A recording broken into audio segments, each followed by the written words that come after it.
All right, welcome back. I think everyone is back. So we continue from where we stopped. We were trying to graph. Uh,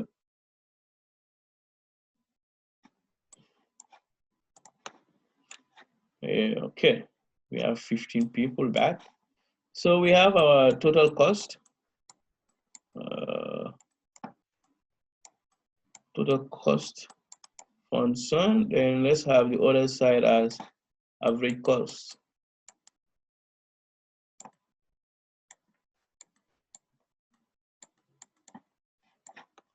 So here we know that our graph, we have a graph total cost as what? 4Q plus 1000. So we know that it's a linear, it will be a linear function or graph. So we have this, we focus on the positive quadrant, and then we have TC here. So always, as I said, this, remember, this is our fixed cost. And this is what? Our variable cost per unit. So your intercept, the total cost intercept always will be the fixed cost. So you'll have something like this. So here, the value here is 1000. So if you want, you can even do it like this, but there is no need for it. So it's telling you from here to here is the fixed cost. So these regions, like here, here, they represent the total variable cost.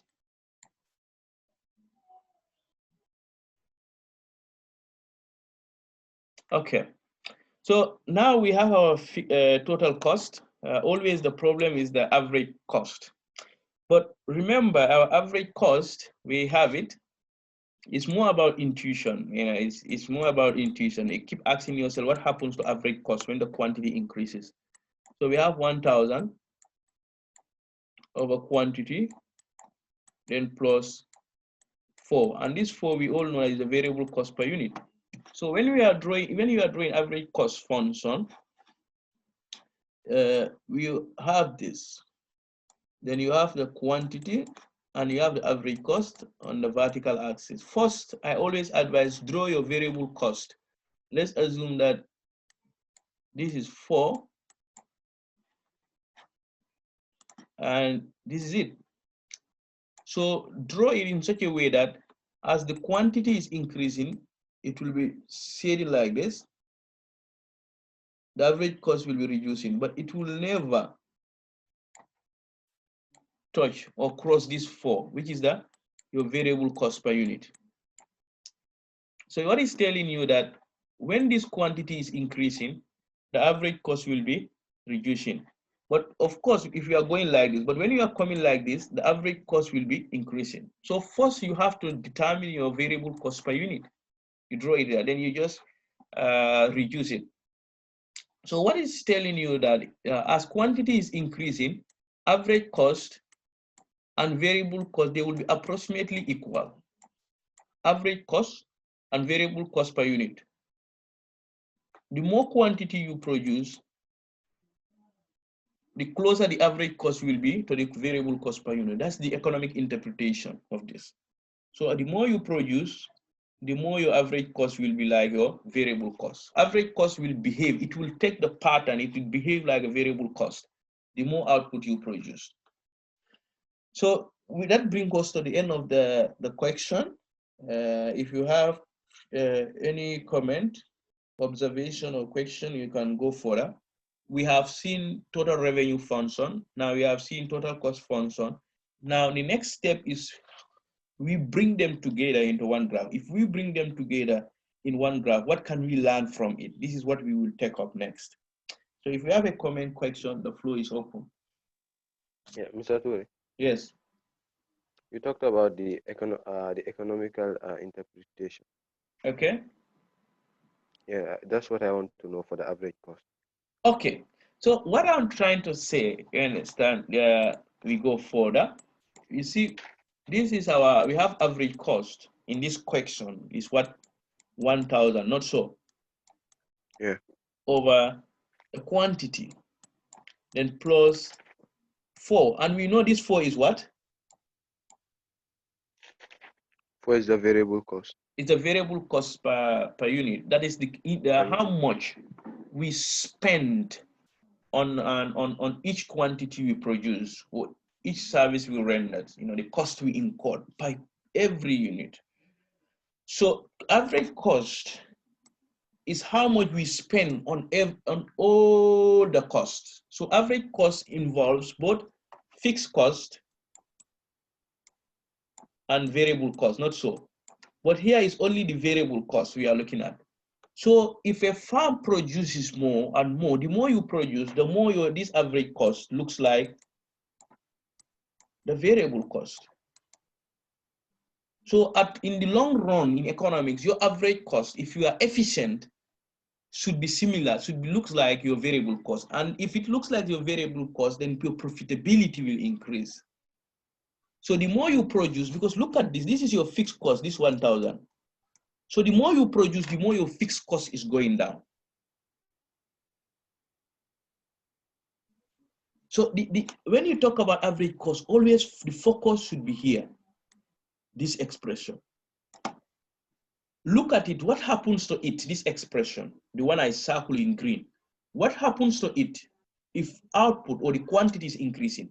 As output increases, this expression becomes smaller and smaller. So it will be approaching 0 as output increases. So you will see that your average cost will be equal to your variable cost. So at some point this will disappear. It will be what? AC equals to 4. And your AC is what? Your variable cost, not so. Yeah. So as this is what we call economics of, I don't want to get into too much this economics. But if a farm or even a country, if they are efficient, you understand. But let's stop at farm level, you understand. If you are efficient, your fixed cost, your average cost will look similar to your variable cost, because the more you produce, the more this will be disappearing. So when this disappears, then your average cost will looks like almost equals to your variable cost per unit. Your average cost per unit will looks like variable cost per unit. So if you want to know the efficiency of any farm, you take their fixed cost, you divide it by their quantity over time. If it's reducing, it's approaching 0, then you will know that company, they are efficient.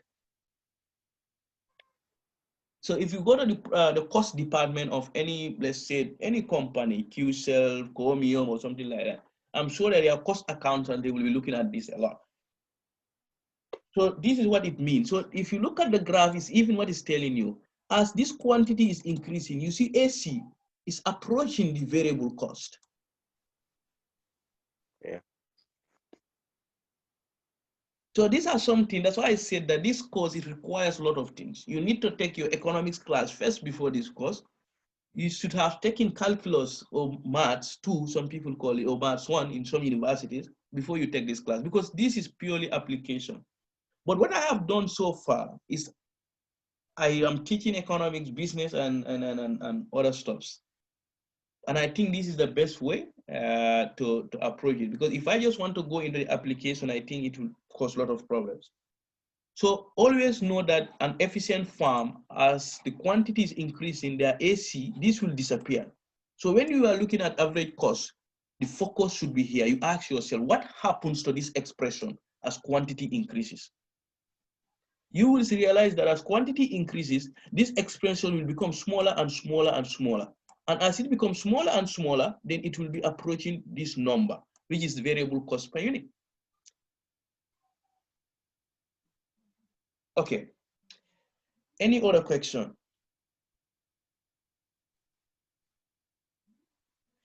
So what we did before, we are interested in this sign, which is the profit. And we say that it equals to total revenue minus total cost.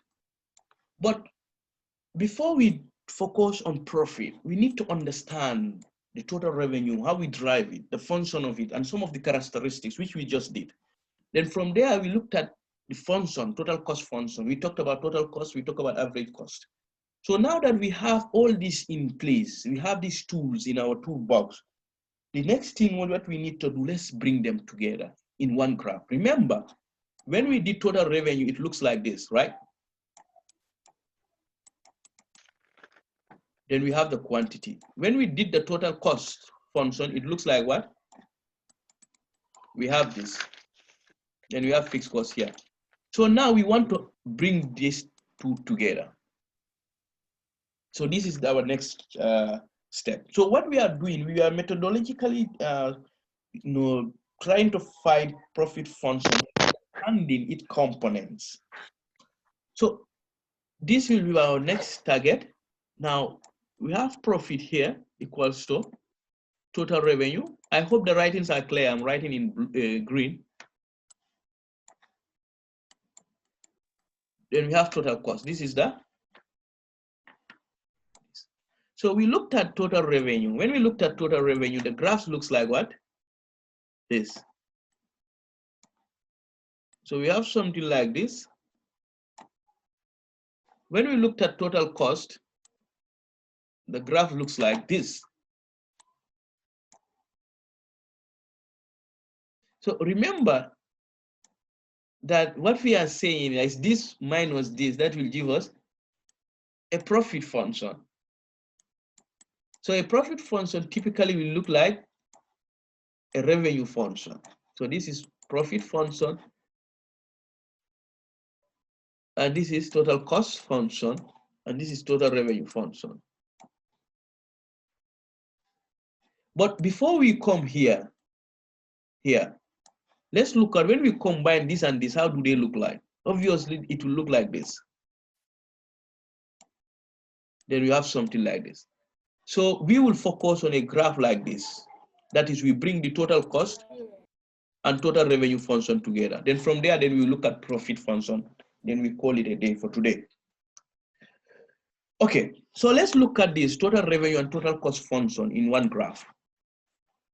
And what kind of economic intuition or business intuition we can drive by visualizing it. So remember,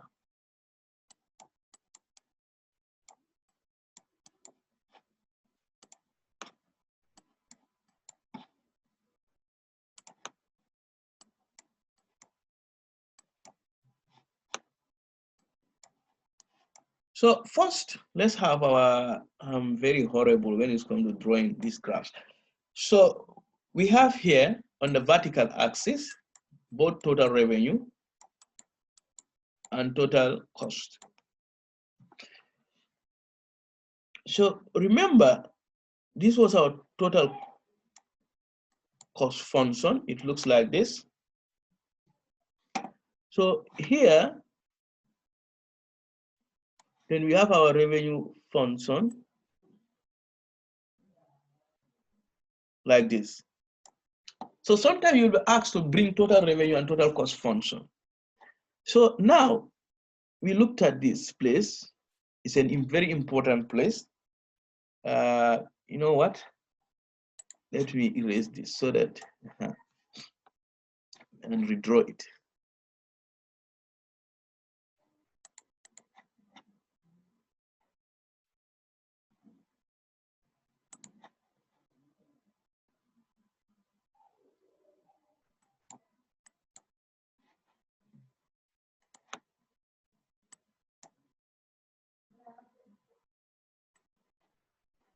Okay, this is our total cost, and this is our total revenue. And this is what? Quantity. So this point, they intersect. I want this class to be interactive for this diagram. So we have this, and we have this. So now what we did, we bring total revenue and total cost function. So this quantity here, quantity A, let's say quantity, and here is quantity B. So you looked at here, what is happening here at here? Let's say this is A, this is B. So what is happening at A and B? Who wants to give a shot? Who wants to give it? What is happening at point A? Point A here, at point B here. There's a break evening happening. Exactly. So by break even, what do we mean that? Can you explain it to someone who doesn't have business or maths or economics background? What do we mean by break even happening? Like it's a point where like the farm doesn't make profit. Okay. Your sentence is incomplete. So, Mr. Uh-huh. Ture, Yes. here it means total revenue and then total cost are equal. Yes. First, the point A and B. First, it means total revenue. We see this is the black line is the total cost. The green line is the total revenue. So the total revenue is equals to total cost. That's the point. So at this quantity, total revenue equals to total cost. And if total revenue equals to total cost, what will be the profit? The profit will be Profit will be zero. exactly. So at A and B, we call them what? Break-even points. In I think cost accounting or accounting, yeah. So we call them break-even point. So break-even point is a point whereby the farm or the producer or the seller does not make a profit, does not make a loss. That is total revenue equals to total cost. So we call this BE, break-even, BEP, break-even point in short. So here also is BEP.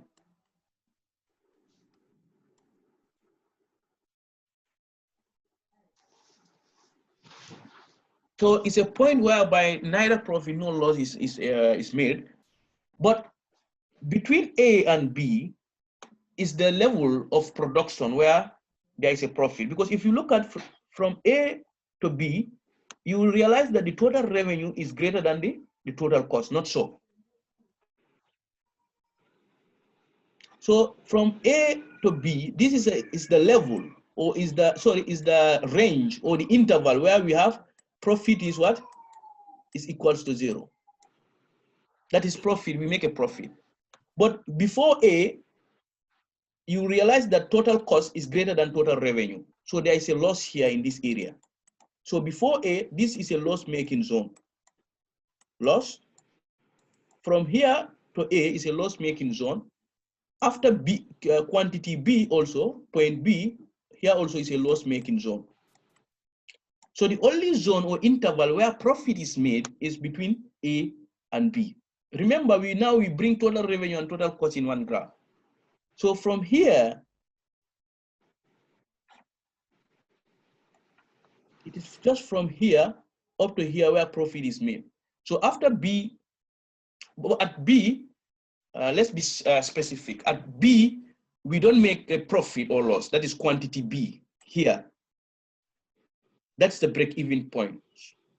So between A and B is where we make a profit. So at A is a break-even point, at B is a break-even point.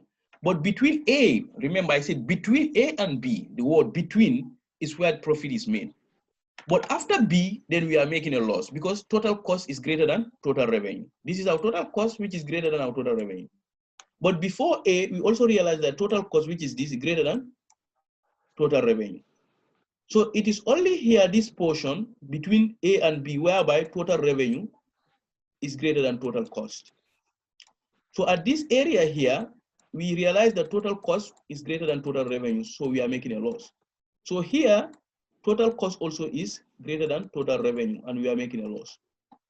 So the break-even point is this point. At any time you want to find a break-even point, what you can do, you can just say total revenue is equals to total cost. So once you do that, then you find that quantity at that level. So if you find that quantity level, you have to put it here and here. So I think these are some of the things we need to understand when we bring total revenue and total cost together. So obviously between A, this point A and point B, you will have your maximum profit here.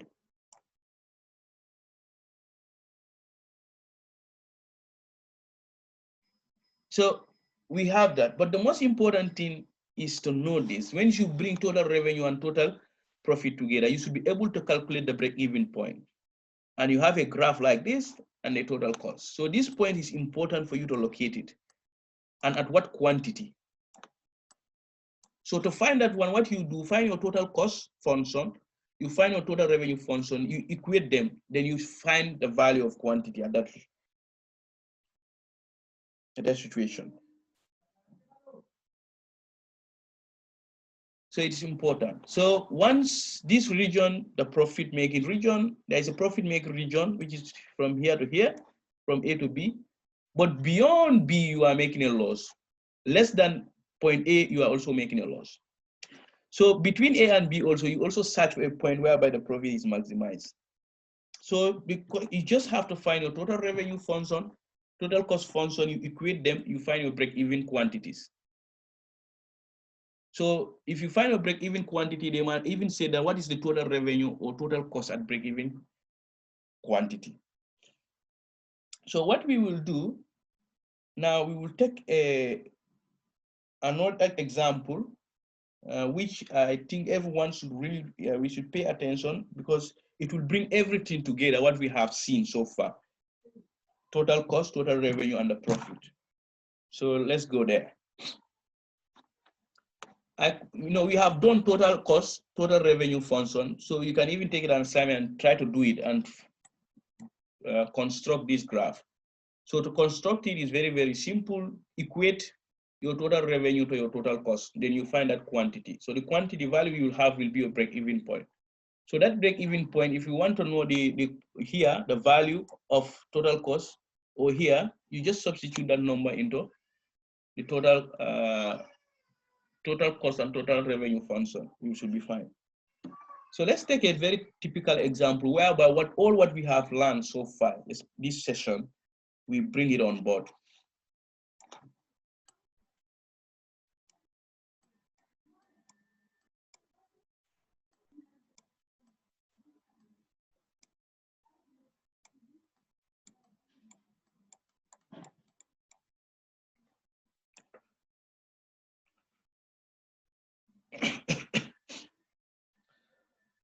Sorry. So let's take one example whereby all what we have seen so far, we bring them on board. What we have been doing is to look at each of the components of the profit. Now let's bring everything together. Let's say that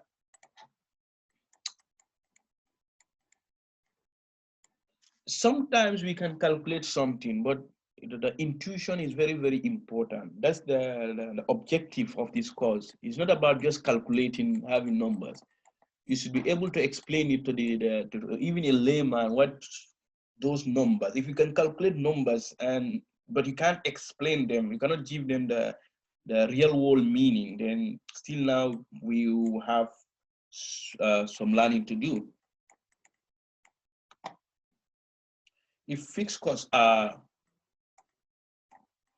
and your ability to give this interpretation depends on the classes you have taken, like economics and others.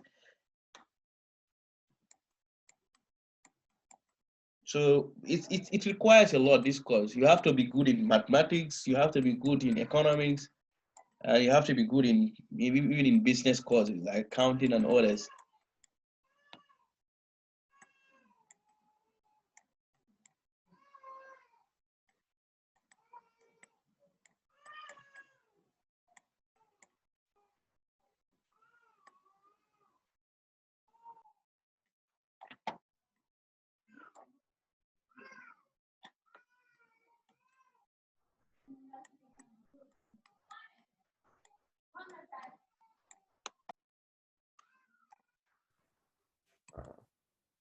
Mr. Toure, Yes?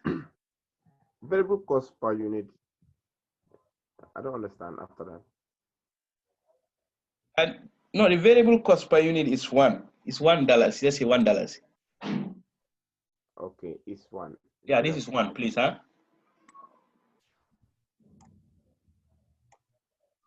Now it looks horrible, huh?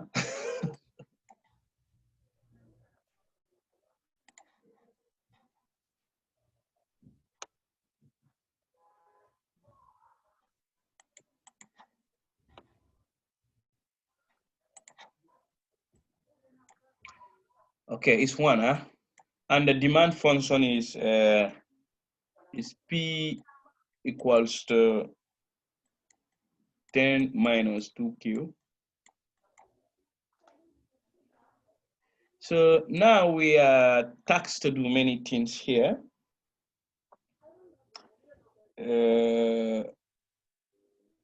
A6 obtain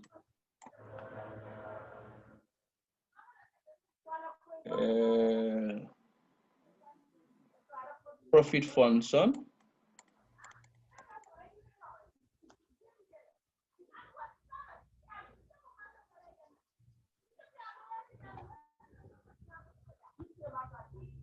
in terms of Q.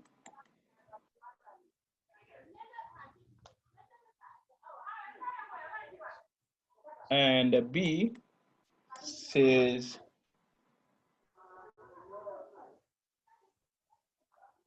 for what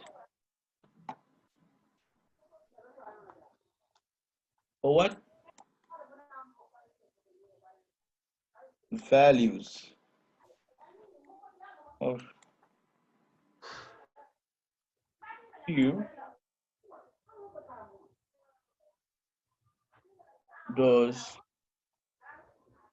the firm break even?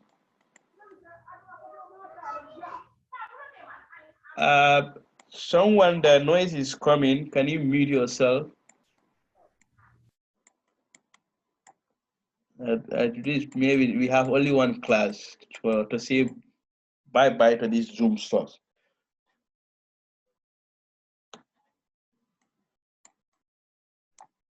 What is the maximum profit?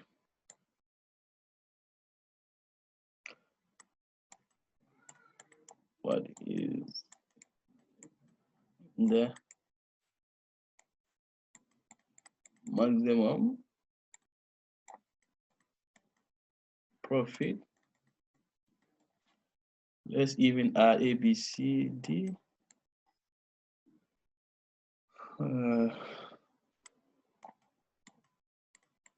What quantity maximize the profit? Maximizes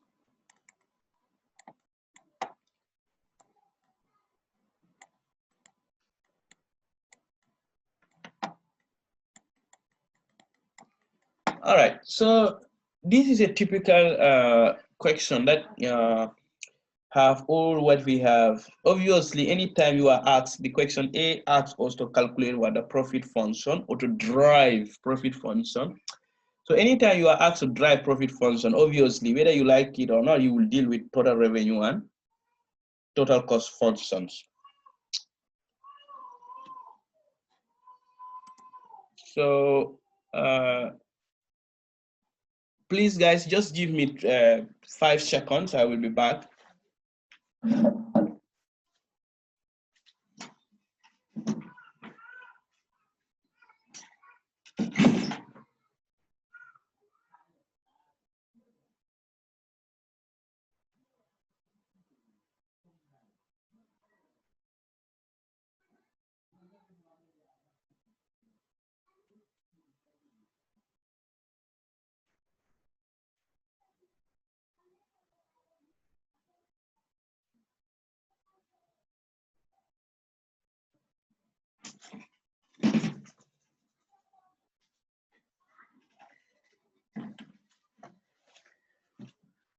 All right. So let's continue with question A.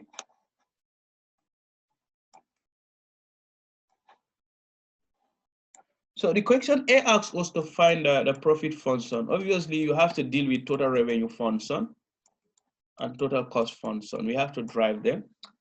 This is something which is very, very, very, very straightforward.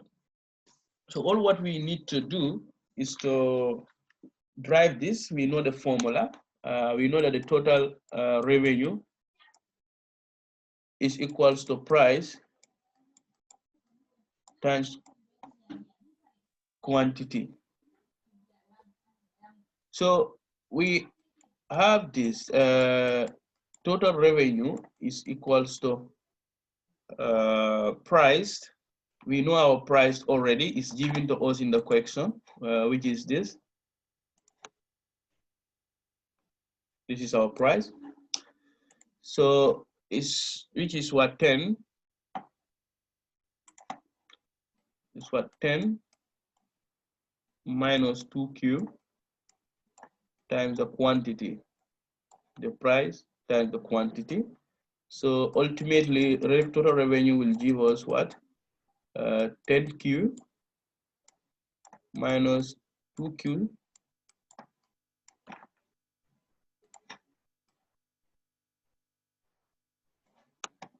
square. So we have that. So the next is to calculate our total cost. And we know that our total cost is our fixed cost plus total variable cost. So we go back to the question to collect our fixed cost, and the fixed cost is given to us as this 4, and variable cost per unit is given to us as 1. So all what we need to do, we have this total cost equals to 4 plus 1 times quantity. So at the end of the day, we will have a total cost, which will be linear function. Total cost will be 4 plus Q. So we have this. So since we have this, then we can go further and calculate our total revenue function in the next slide. So our profit is what? Total revenue minus total cost. And then what we will have here, it will be 10Q minus 2Q square minus 4 plus Q. So this is what our total cost. And this is our total revenue. So at the end of the day, we'll end up with something like this. The profit function as minus 2Q square plus 9Q minus 4. So we have this. So we have this, our total profit function. Some question will ask you to graph this. So whether they ask you or not, it's very important you graph it to get visualization. It helps you a lot. So we can go on and graph this. Some question will ask you, now you have this total revenue function and total cost. They will see the graph, 2 of them in one graph. You should be able to do it. We have done similar thing like here without a question, but a general case. So now that we have this profit function, so the next question is what? Yes. The letter before the Q is what? Sorry? The letter before the Q is what? I'm not, this is breaking. If someone is getting her very well, can you repeat her question for me? The letter before the. I'm not getting you. You can type it. Or someone, the Q is what? When you went. If you are using a mic, maybe you remove it. This is breaking. Or if someone is getting her, please can you repeat it for me? Or you type it in the chat, your question. I'm not getting you. It's breaking. Once you talk, it breaks.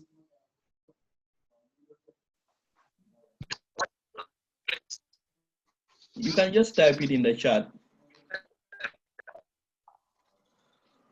All right, so we have this. So the first question, obtain profit function. We have done that in terms of Q. Mr. Ture? Yes. Why did you insert the bracket when subtracting the total cost from? Because this minus is affecting all of them. Okay. Yeah. Because if you said -4 plus Q, meaning that the minus Plus is affecting only the 4 and it's affecting all the Q. Student makes a lot of this mistake. So over time as a lecturer, you also see their mistake. That's why I always put it in bracket now.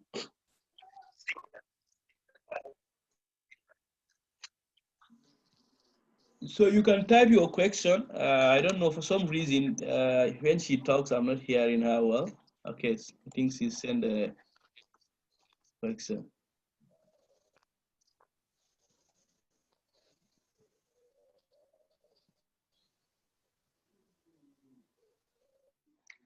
She said word or letter before the issue is what?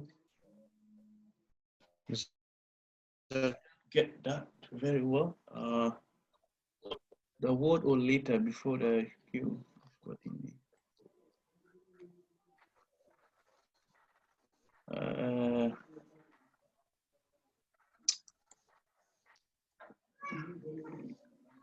Siri, I trying to read your question, but I don't. The word or letter before the Q.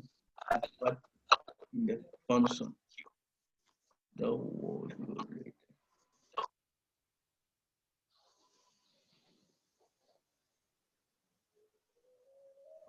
Can you repeat your question again? If somebody can pick it from how you repeat it, let me see.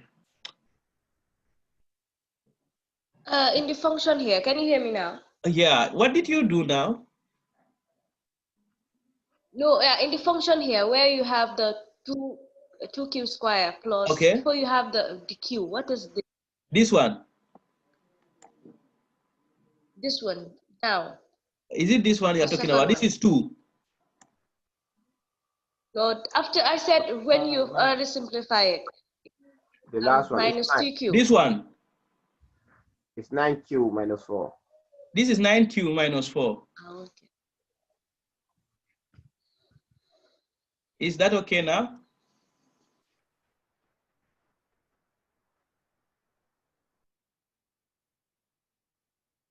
Hello? Is Yes, your, I'm getting, yes. is your question answered now? Yes, yes. Okay, now I'm getting you well. I don't know what you did before, you know, when you speak, it echoes, you know, I don't know. But now I'm getting you very well. Okay. Her question is answered. Yes. Like if, for instance, you are using the factorization method. Yeah. Is it possible for you to actually like where where you have -2 Q squared? Okay. Yeah, is it possible for you to like divide all the figures by negative so that you change that negative sign of -2Q squared? Perfect. And then you solve in it. fact, that's all my life. That's what I have been doing. It's a way of trying to simplify. Not so. It's what we are trying to do, right? Yes. Yeah, that's perfect. You can do it. It's possible. But in this case, we have -2, -9, something like that. Of course, normally I will advise that if this here, if it can go here perfectly, it can go here perfectly as well. But as you realize, 9 is there, and 2 cannot go into 9 perfectly. But still, you can go on. You know, if you don't have problem with dealing with decimals. No, what I mean is. Yes, I understand you. Like Yeah, to do like this, divided by 2, or